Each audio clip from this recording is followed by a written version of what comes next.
Madam Vice Chair.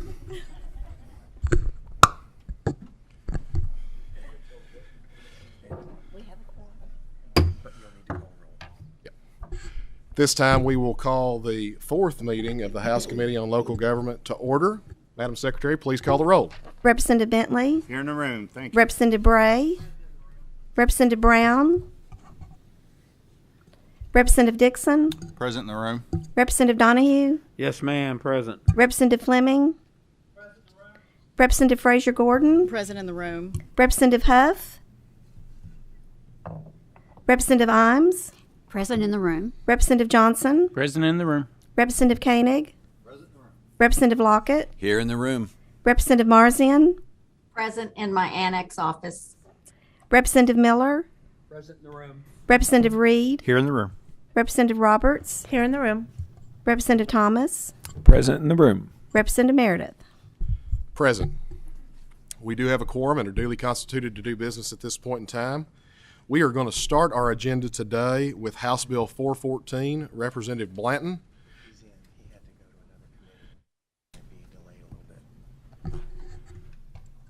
Okay, we're going to punt for a second. We will.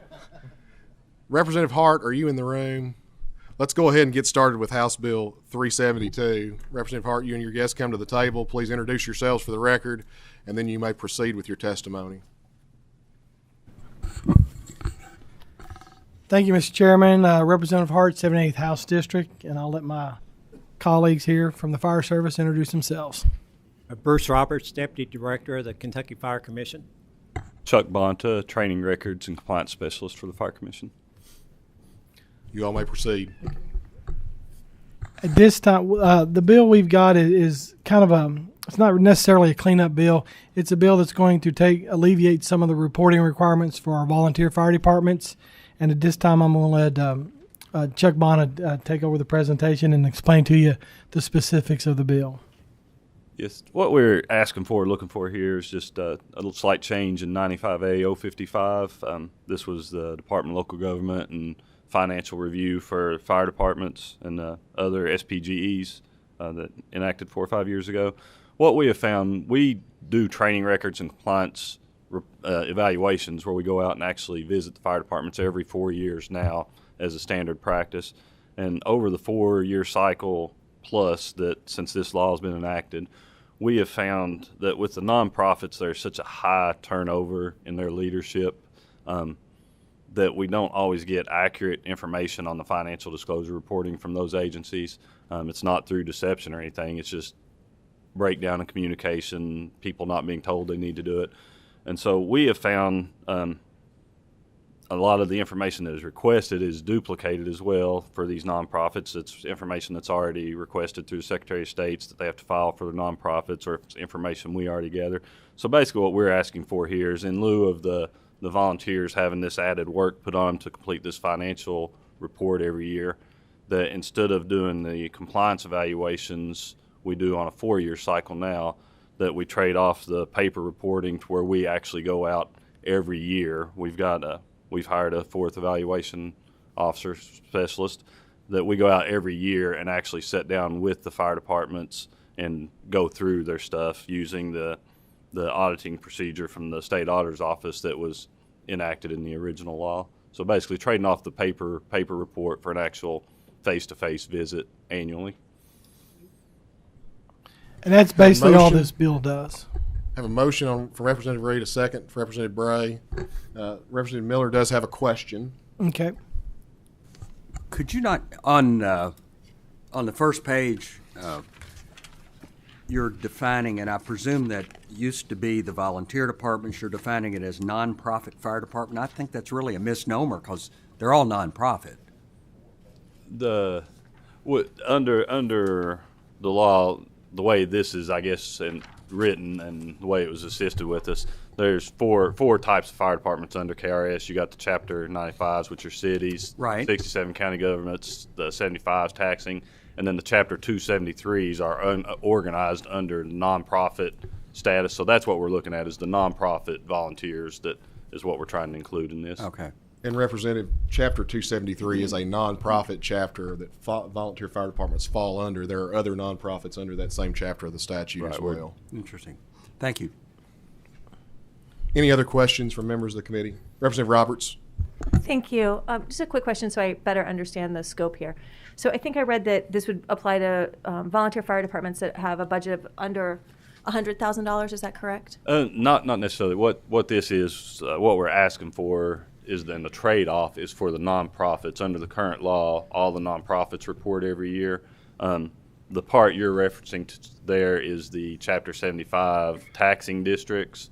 The ones that generate revenues under $100,000 currently report to us on an annual basis, and we're not asking for any changes. They would still report their finances to us on an annual basis, as do the ones over $100,000 report to the Department of Local Government. The only change we're asking for is just with the nonprofit volunteers.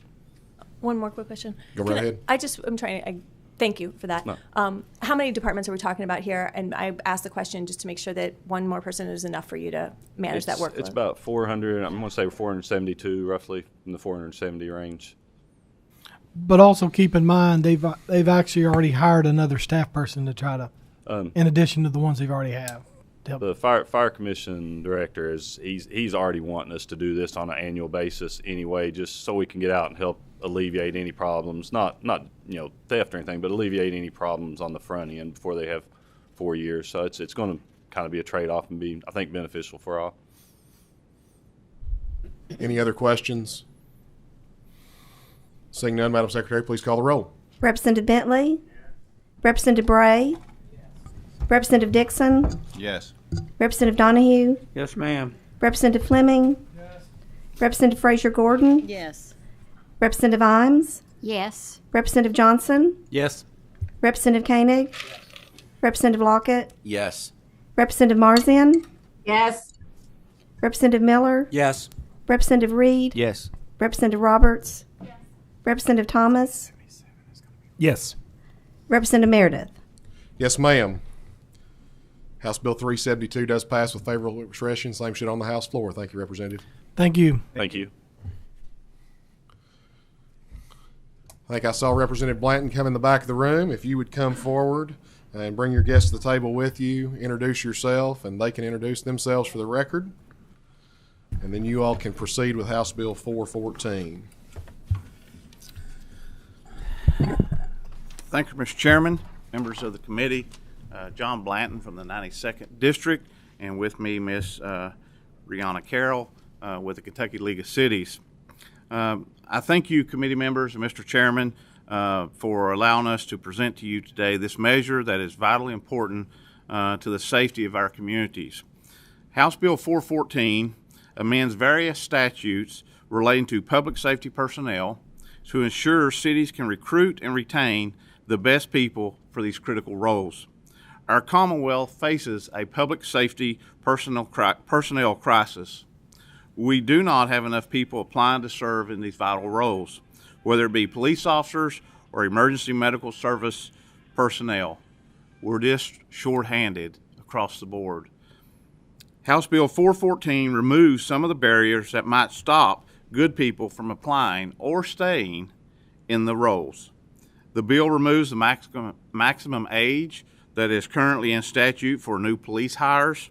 It allows cities to hire more retired public safety personnel, and it clarifies disciplinary procedures and creates more flexible work schedules. And with that, Mr. Chairman, I'm going to turn it over to Ms. Brianna Carroll, and she will go into more of the weeds of what this bill will do. Thank you, Chairman Meredith, for the opportunity to speak before the committee on behalf of House Bill 414. I am Brianna Carroll, Director of Public Affairs for the Kentucky League of Cities. Kentucky cities employ around 57% of the Commonwealth's full-time law enforcement officers and around 3/4 of the state's violent crime arrests. Our municipalities spend around $500 million each year in wages and benefits for our police officers. Many of our cities have struggled to hire and retain public safety officers, and the issue has grown in the past few years.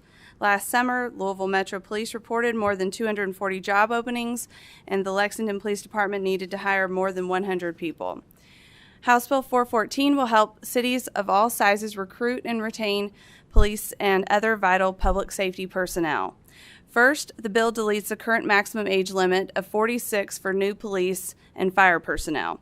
Currently, the average CERS hazardous duty employee is 38.4 years old, compared to 48 years of CERS non-hazardous.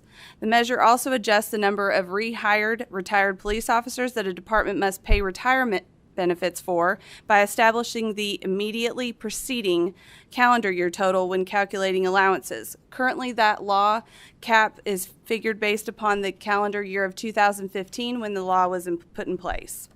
A city government employee that employed an average of 5 or fewer officers would still have no limit in place on the number of retired officers that could hire and forego their pension obligations.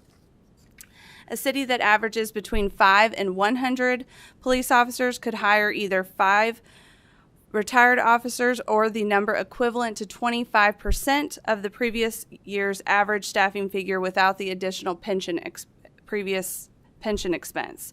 A city that employed an average of 100 or more officers could hire no more than either 25 retired officers or the number equivalent to 10% of the previous year's roster. This means that departments can compare the number of retired officers to the current environment, not that of 7 years ago. Again, there is no limit on how many retired officers a city may employ. This only pertains to those that require a pension contribution. House Bill 414 builds upon our work to protect the reputations of honorable officers and their departments by weeding out the few who engage in unacceptable behavior. This clarifies that anyone can file a complaint against a member of police or fire department in a second or third class city, that the complaint must be brought to the city manager, legislative body, or a mayor to prefer those charges. The measure amends the disciplinary process to allow more time for a complaint to be filed, from 3 to 10 days, and for the accused to be served a copy of the charges from 2 to 5 days, and for the accused to be served a copy of the charges from 2 to 5 days. It also clarifies that the disciplinary proceedings do not pertain to chiefs, clerical employees, or the maintenance staff. Finally, House Bill 414 creates flexibilities for departments by allowing an 80-hour, 14-day work period instead of a 40-hour, 7-day work period. If the department has a collective bargaining unit, the union must agree to that exception. According to our records, 8 Kentucky cities collectively bargained with a local Fraternal Order of Police Lodge. During the interim session, you heard testimony about this topic from Henderson Police Chief Heath Cox. He explained that his department moved to a 12-hour work shift to give his department more flexibility, and his officers have experienced a better work-life balance. House Bill 414 will allow city officials to provide additional flexibility to their police officers while reducing overtime costs. Thank you.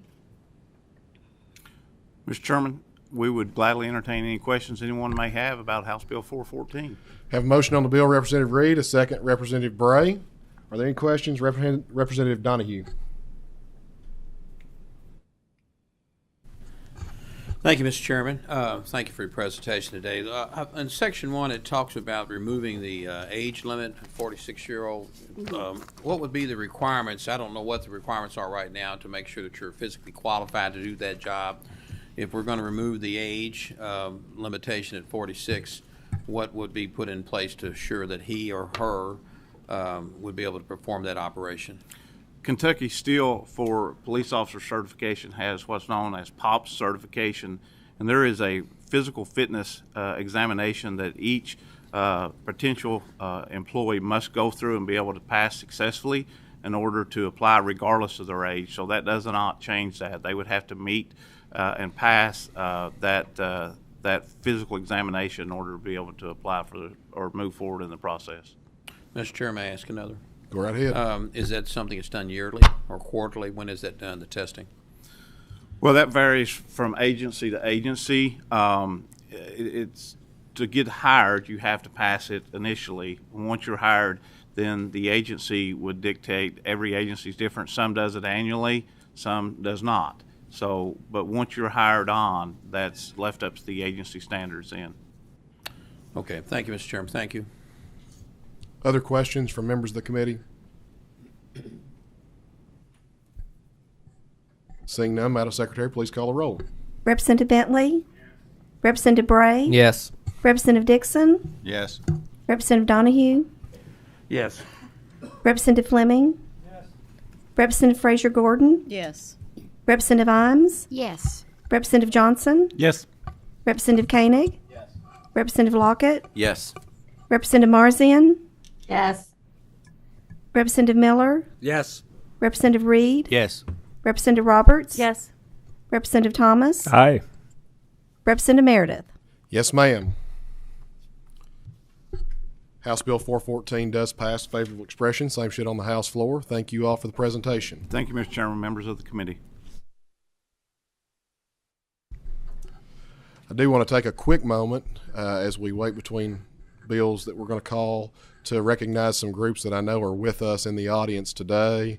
I know the Kentucky Magistrates and Commissioners Association has a rather large group with us today. If you're a magistrate, commissioner, county judge executive, or other local elected official from the counties, with KACO having their day this evening as well, would you all please stand and let us recognize you?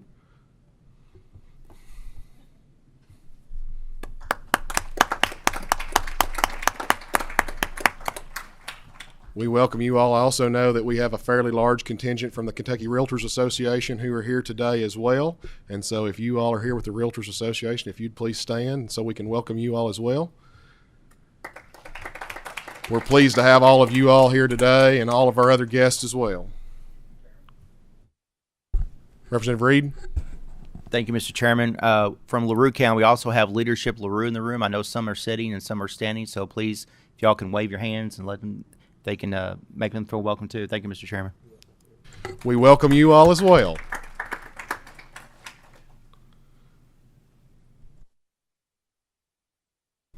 Madam Vice Chair, could you assume the chair at this point in time?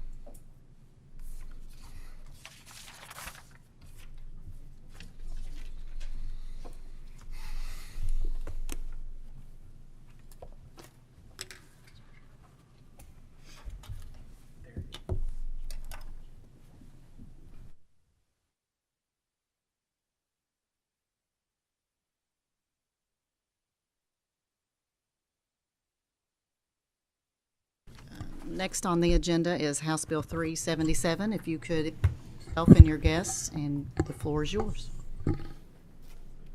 I know we have several folks here. We may not have enough seats to accommodate everyone.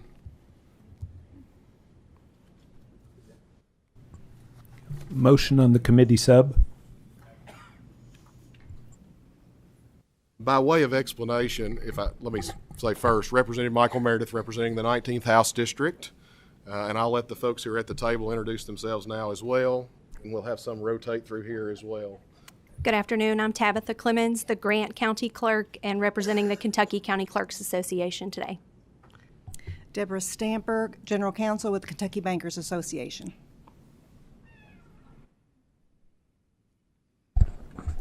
Barry Timbler, representing the Kentucky Land Title Association.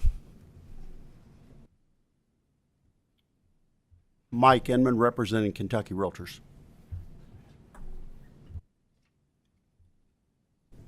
You may proceed. So by way of introduction on this bill, House Bill 377 is one of the products of the County Clerks Modernization Task Force that took place over the previous interim.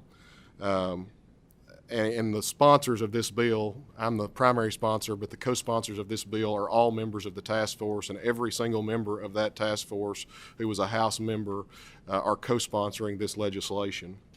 The legislation is supported by the Kentucky County Clerks Association, the Kentucky Bankers Association, the Bluegrass Bankers Association, the Kentucky Land Title Association, Kentucky Realtors Association, the Home Builders Association, and the Kentucky Credit Unions Association.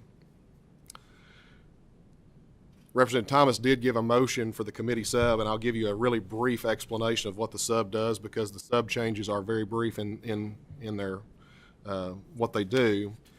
It includes some suggestions from the State Auditor's Office to provide clarity with regard to a couple of sections on the bill.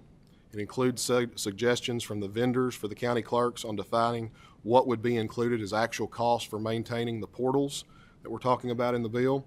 And it includes language from the Jefferson County Clerk on redactions of Social Security numbers in the online portals as well.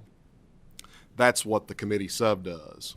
We do have a motion on the sub. Is there a second? Second. All in favor? The sub is adopted. This is a work product that is probably close to 2 or 3 years in the making. We've had 2 county clerk modernization task force over the last couple of years, but I am proud of the work that we put together on this, and I'm proud of all the groups that came together to make this legislation and the other legislation we passed a few weeks ago on the House floor, House Bill 284, about vehicle titling, a reality in this session. The county clerks have been outstanding to work with throughout this process, and the business coalition of all those groups I mentioned earlier have been great to work with as well. And this is truly a consensus bill that is going to lead us to the modern era, the 21st century, with regard to our land records in Kentucky. Section 1 of the bill defines what recorded instruments in the portal is, and it requires that by 6/30/2023 all clerks provide a portal that allows electronic filing. By 6/30/2024, they provide access to all documents needed for a 30-year title search. And by 6/30/2026, all clerks provide access to documents for a 60-year title search for commercial transactions. It also clarifies that fees charged for electronic access can't exceed the actual cost of providing and maintaining the portal. Section 2 clarifies that the $10 permanent storage fee that this body passed a couple of years ago on records in the clerk's offices does not become a traditional excess fee that is turned over to the fiscal courts, but is transferred to the fiscal courts to be held in a separate account for transparency and oversight. The money in this account is to be used to modernize or permanently store records exclusively by the clerk, and if a request is made by the clerk for an approved expense, the fiscal court must pay those expenses. The county must also annually report the receipts, expenditures, and fund balances in those funds to LRC each year. And the reason for that is that if there's a point in time where money is just accumulating in those accounts, it gives us the opportunity to come back to the table and then repeal that fee. Section 3 states that 90% of Kentucky Department of Library and Archives grant funds must go to county clerks annually for records throughout this process. The reason for that, the only group that pays into those funds are records that are being held in the county clerk's office and transactions that take place in the county clerk's office. Currently, those funds can be expended for any public agency and their records, but the clerks are solely funding that grant program at the Kentucky Department of Library and Archives. We think since they are solely funding it, they should be the main beneficiary of that. It does have a clause, though, that says if there are not enough application from our county clerks to make up that 90%, then they can give to other public agencies after that is not the case. Section 4 is an advancement clause for our county clerks. County clerks in counties under 70,000 start the year with $0 because of the excess fee provisions, and sometimes have to actually borrow money to make their first payrolls of the year. Sheriffs are allowed to get an advancement from the state to get their startup cost handled annually, and we provide a similar situation for our clerks, and there is repayment language that the clerks have to repay those in the same fiscal or same calendar year that those advancements are made. Section 5 is a very key portion of this. We all know that if we pass a bill like this with technology changes, it costs money. And we want to make sure this is not an unfunded mandate on our county governments or on our clerk's offices. So we appropriate $25 million in Section 5 of the bill to the Department of Local Government for grants to be administered to our county clerk's offices for the administration of this. Priority is given in this order. First, to county clerks where no infrastructure is currently online for these. Second, to counties who have limited or minimum infrastructure. And third, to counties that don't have all of the records uploaded that they're needed to comply with the provisions of this bill. And those counties must comply with the advertisement for bids and procurement processes of local governments with regard to getting those grants. That is what the bill does, section by section. I would be happy to entertain any questions, and I know the others would as well. We do have a motion on the bill by Representative Bray and a second by Representative Dixon. Is there anyone else that you wish to speak on the matter, Representative Meredith? If we have a motion in a second, I'm not going to get in the way of myself, and I don't think anybody else will either. Do any members have questions? Okay. Madam, please call the roll. Representative Bentley? Yes. Representative Bray? Yes. Representative Dixon? Yes. Representative Donahue? Yes, ma'am. Representative Fleming? Representative Frazier Gordon? Representative Huff? Yes. I'm sorry. Sorry. I'm not Huff. Representative Imes? Yes. Play one on TV. Representative Johnson? Yes. Representative Koenig? Yes. Representative Lockett? Yes. Representative Marzian? Yes. Representative Miller? Yes. Representative Reed? Representative Roberts? Yes. Representative Thomas? Aye. Representative Meredith? Yes, ma'am. House Bill 377, as amended by the committee sub, has passed with favorable expression. Same should on the House floor. Thank you, sir. Thank you, Mr. Chairman, or Madam Chairman, members of the committee.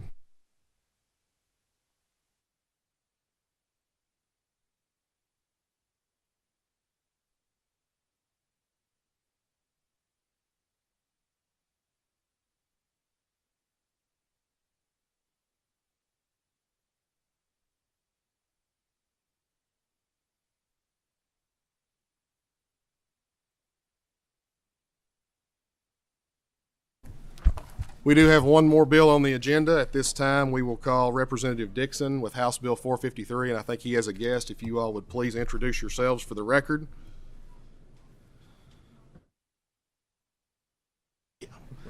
And then you may proceed with your testimony.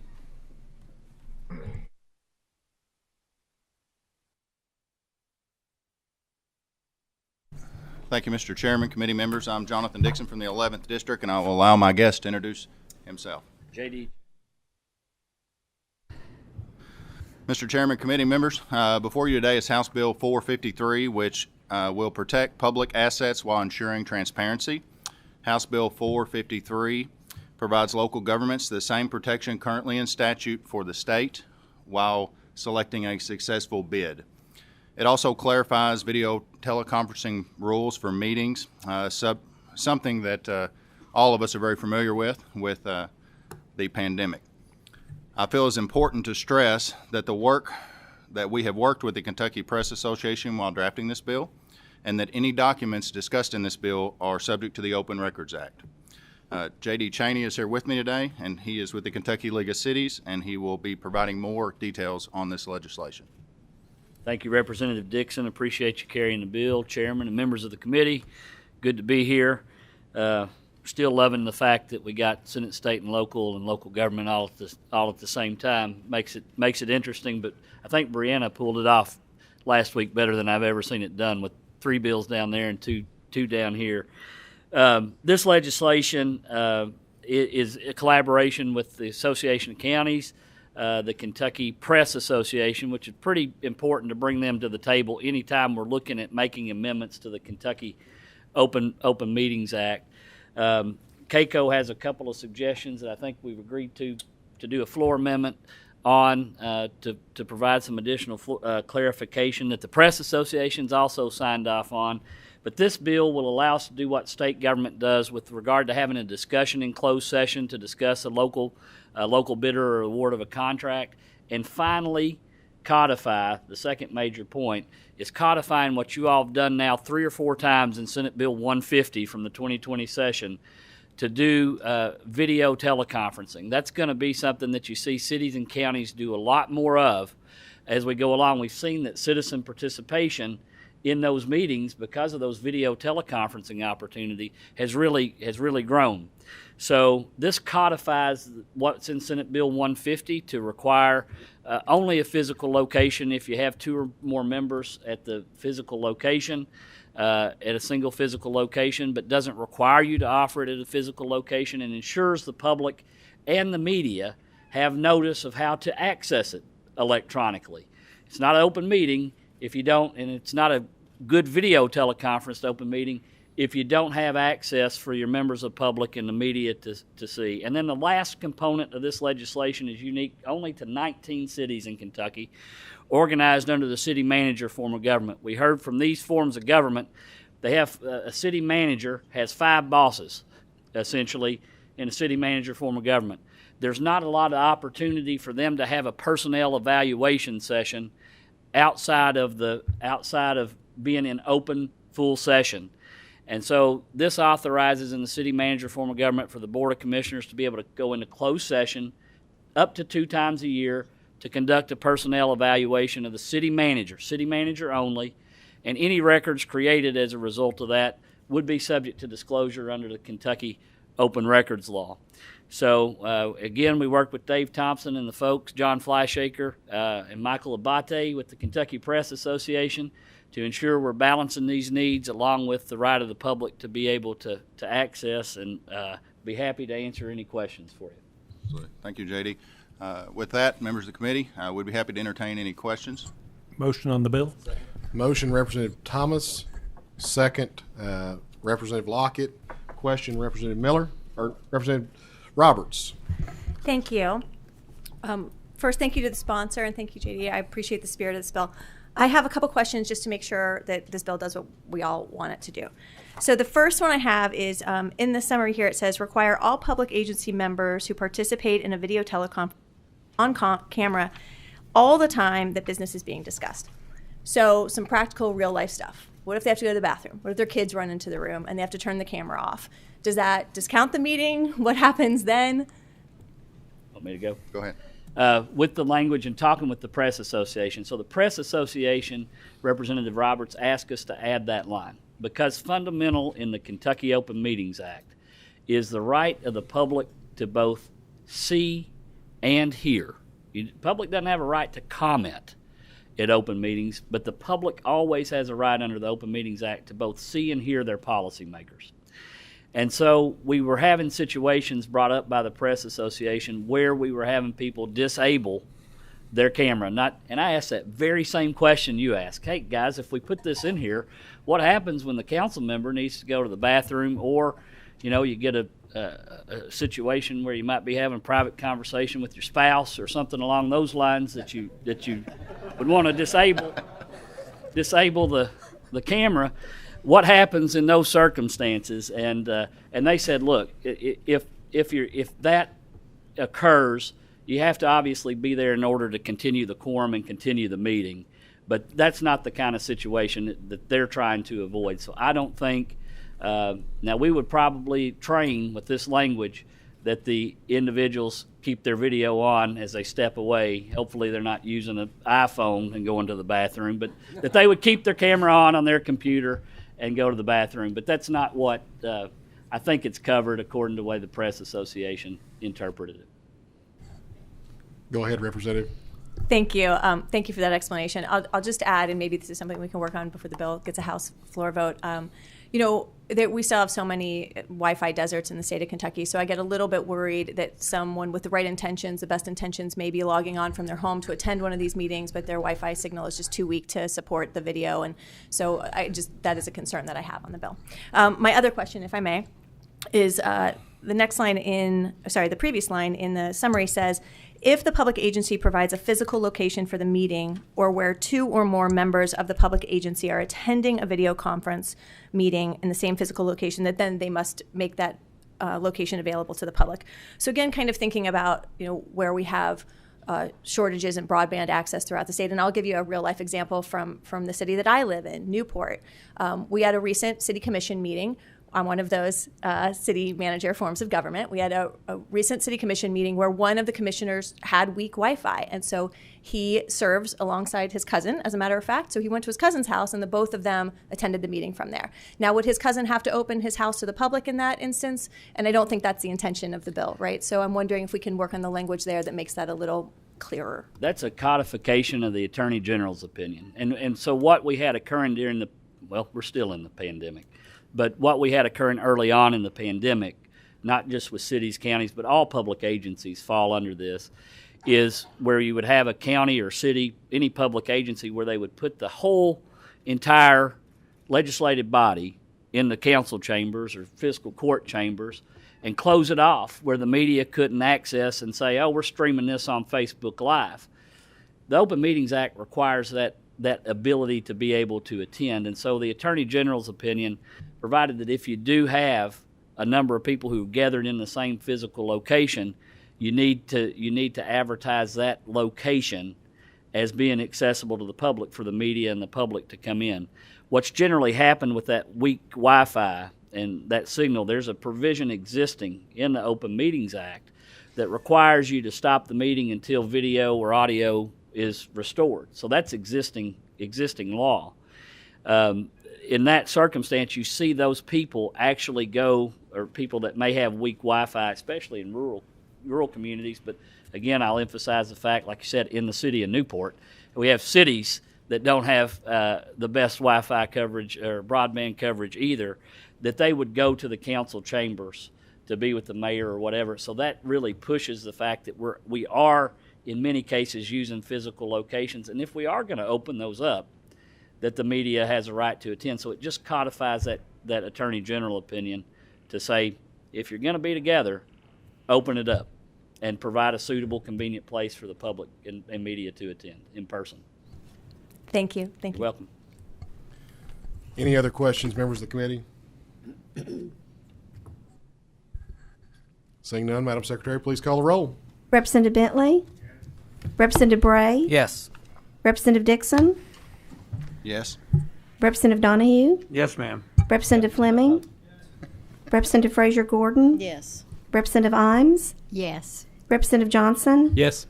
Representative Koenig? Representative Lockett? Yes. Representative Marzian? Yes. Representative Miller? Yes. Representative Reed? Representative Roberts? Yes. Representative Thomas? Aye. Representative Meredith? Yes, ma'am. House Bill 453 does pass to favorable expression. Same shit on the House floor. Thank you all. Thank you, Chairman. Thank you, committee member. Seeing no other business before the committee, I would entertain a motion for adjournment. Got a motion, Representative Lockett, second from Representative Bray. All in favor say aye. We are adjourned. Representative Dixon.